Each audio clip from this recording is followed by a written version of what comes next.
beautiful organizer, Nigerian Get Pleasure, bringing you political news in our channel. Mensah under serious fire as APC and Movement for Change demand for her resignation immediately just because of the election misconduct. The EC, Mensah, the All People's Congress APP and the Movement for Change have jointly called for Mensah, chairperson of the Electoral Commission EC, to resign immediately. According to the reports by my JOYNEWS online on Monday, December 23rd, 2024, both groups cited alleged inefficiency in managing the 2024 general elections as their basics of their demand, highlighting issues that they believe undermine and the credibility of the electoral progress.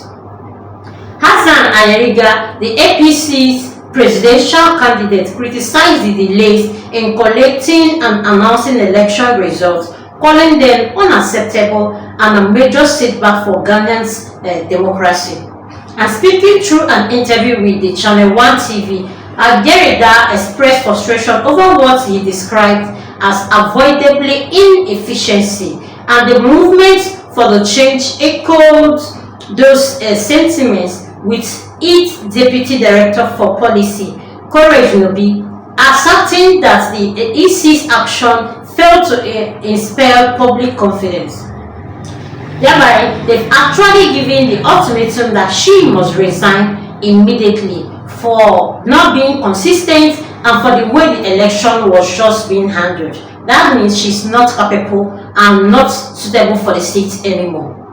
The All People's Congress APC and the Movement for Change have actually called for resignation of Mensah, chairperson of the Electoral Commission EC, citing that she didn't do well and the inefficiency of the conduct of the 2024 election.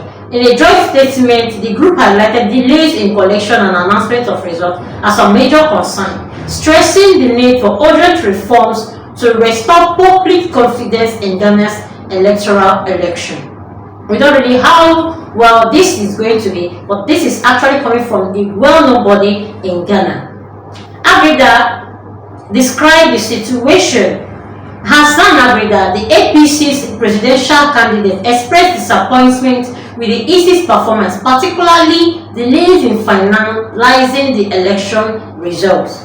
AYEHU actually described the situation as a significant setback for democracy and called for the adoption of digital voting system to improve Ghana efficiently.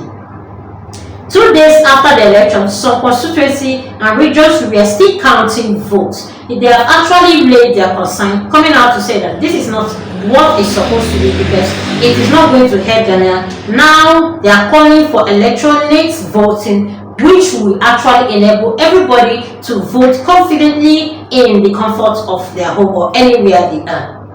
This inefficiency undermines the confidence we have in this process. We are voting for 150 million people. He questioned. Are we voting for 150 million people? He actually questioned. Now, going from the Movement for Change position, JOYNEWS, Deputy Director for Policy at the Movement for Change, echoed similar concern and demanded the resignation of the EC leadership.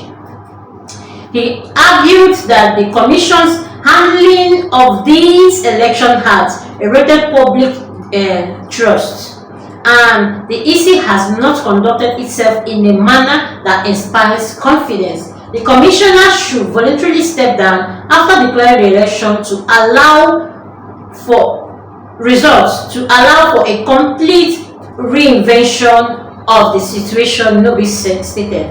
Then the CPP officers, a contrary view, admits the criticism. Dread Library, Deputy Secretary of the Convention People's Party (CPP), offered a constructive perspective. She demanded the Electoral Commission.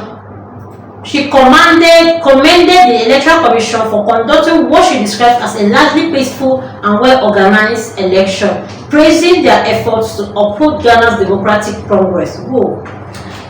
The division's views highlight the continuous and contentious nature of the 2024 general election and underscore the pressing need and reform to address inefficiently and enhance transparency in electoral system. She has actually come out to say that the EC did well. Now we know that so many people with their own perspective and views. Please, Rich.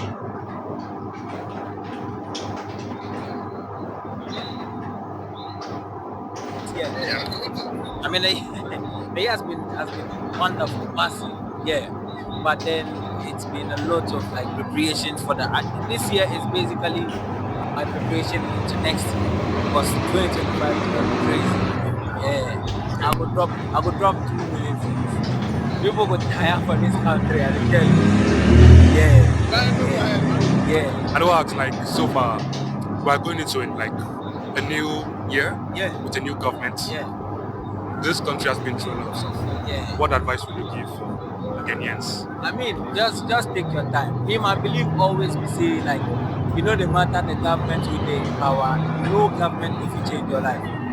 If only you where you get the power to make and unmake yourself. So if it's just the decisions where you make today, the ink will determine how easy tomorrow will be for you. So take your time then, Charlie, work your work and quick. No government, NDC, FPP, QWP, Charlie, it not really the matter. It's about, that be the vibe. Look, I just ask you, like, usually, I've seen your interviews before, like, you've been through a lot. What's kept you going to reach this level? Ibija, then all the things where I talk for my interviews inside say I face. Some of those things, they mold me into the kind of person I be today. I've been tougher every year than I did the year before. So maybe in 2 years' time, if you see me, you go to fear. Charlie, you can't go stage. Charlie, what do you expect from me? Charlie, it be beam concert, a bit of nervousness and stuff. But still, we pull through, you understand? Oh yeah, definitely. You see me perform many places before, so you know what it will happen. The nervousness be a good day because it's a big show, and I think this will be the first time. Now you're saying that even Ghanaians have taken consulents, they've just consulted themselves on what is coming their way, how they actually want to live their life. And here, so many actually have a lot to say about the EC, the APC, and the movement for change position in all this coming out to ask the EC to actually resign just for the inefficiency of how the collection of results were being taken, delays, and why even how she delayed to announce the election. People are actually out to monitor and make Ghana a better place. That's what it seems like. That's what we are actually saying. I don't really know how Mensah is going to take it, if he's going to resign, or if the present government coming will actually lay her off, bring in another person just because of the alleged inconsistency, inefficiency, and every other vices they've actually programmed. I don't know what you feel about it, but please do well to comment below so we know how you feel about these things. Thanks for watching.